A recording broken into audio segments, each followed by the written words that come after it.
Demi memperoleh masukan dari masyarakat terkait rencana pembangunan Sutet 500 Cafe Jawa Bali Crossing, PT PLN Persero Unit Induk Pembangunan Jawa Bagian Timur dan Bali 1 menggelar konsultasi publik di Aula Taman Nasional Bali Barat. Selain masyarakat sumber kelompok, Grogak, dan Pengempon Pura Segara Rupa, konsultasi publik turut dihadiri Bupati Buleleng Iputu Agus Suratnyana, perwakilan Kementerian Lingkungan Hidup dan Kehutanan, dan perwakilan Provinsi Bali. Konsultasi publik ini juga dihadiri Bappenas, Kementerian Keuangan, Kementerian ESDM, PHDI, Asian Development Bank atau ADB, Institut Teknologi 10 November, MUDP Bali, MMDP Buleleng, dan Badan Pertanahan Nasional atau BPN. Dalam acara sehari tersebut, masyarakat memberikan masukan dan pertanyaan terutama terkait pembangunan Tower Jawa Bali yang akan melintasi wilayah Taman Nasional Bali Barat, TNBB, Jembrane, dan Tabanan. Manajer PT PLN UPP Ring JBTB 2, Indra Yoga Soeharto mengatakan, konsultasi publik ini dilaksanakan untuk menyampaikan rencana dan progres terkini pembangunan Sutet 500 Cafe JBC. Dalam rangka kita menyampaikan rencana dan progres terakhir terkini mengenai pembangunan Sutet 500 Cafe Jawa Bali Crossing. Jadi Sutet ini tadi seperti sudah kami sampaikan, ini adalah program pemerintah masuk dalam proyek percepatan nasional.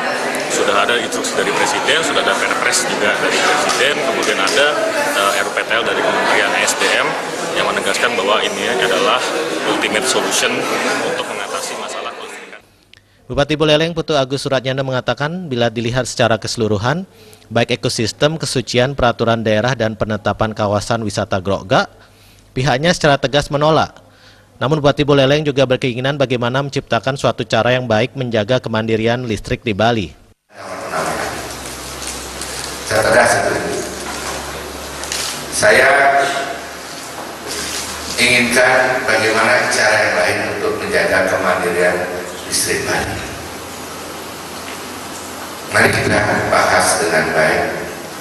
Jangan pendekatan yang terbangunlah pendekatan pada sisi equity atau permodalan atau uang. Mari kita berbicara pada sisi satu kemandirian. Sementara Kepala Bidang Energi dan Sumber Daya Mineral, Dinas Tenaga Kerja dan ESDM Provinsi Bali, Putu Agus Budiana mengatakan, sejatinya usulan ini sudah bergulir cukup lama hingga 10 tahunan. Gubernur saat itu baru menyetujui Jawa Bali Crossing hanya sampai Gilimanuk. Namun sampai saat ini Gubernur Bali belum memberikan keputusan terkait rencana Sutet ini. Menurutnya rencana ini sangat baik dan telah ditunggu demi amannya kelistrikan di Bali.